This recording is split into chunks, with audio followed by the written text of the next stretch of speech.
Владата има намера да ги суспендира сите колективни договори и да го укине колективното договарање, предупредија денес од УПОС.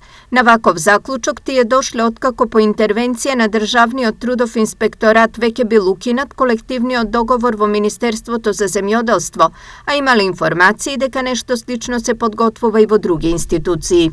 Ова во најмала рака е исмевање на колективните договори, омаловажување на вработените и е показател дека утре на ист ваков начин ќе постигнат да откажуваат и други колективни договори и да ги намалуваат правата на вработените како и кога ќе сакаат. Согласно нашите информации, следен за откажување уште еден колективен договор и веројатно владата нема да застане туку ќе продолжи со ваква пракса се до конечно укинување и забрана на колективното договарање. Според УПОС, намерата на владата било одредбите за исплата на плата да ги регулира со закон, а не како досега со колективни договори. Важноста на веќе укинатиот колективен договор е уште 6 месеци, а според УПОС по овој период во прашање биле доведени исплатите на плата, но и други одредби од договорот како јубилејни награди и заштита на вработените при најавената реорганизација на администрацијата.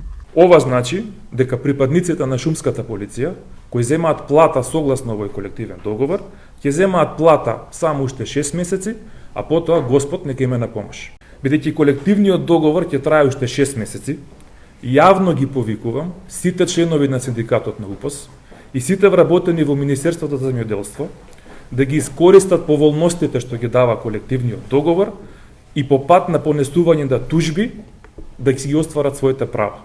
Синдикатот на УПОС секогаш ќе застане позади нив и ќе им дае право на бесплатна правна помош и застапување. Од друга страна, од Министерството излегува со соопштение во кое се вели дека во изминатите 5 години направиле многу за унапредување на работничките права и ги продолжуваат преговорите со синдикатот за нов колективен договор. Сериозниот пристап во овој процес се резултираше со обезбедување на финансиски средства во буџетот на Министерството за овозможување на овие права на припадниците на шумската полиција. Меѓутоа, спротивно на начелата на градење на доверба и конструктивна соработка со синдикалните партнери, заради унапредување на правата на вработените во МЗШВ, синдикатите потписници на колективниот договор за вработените во Министерството без проведување на законска постапка склучиле незаконит колективен договор со тогашниот министер.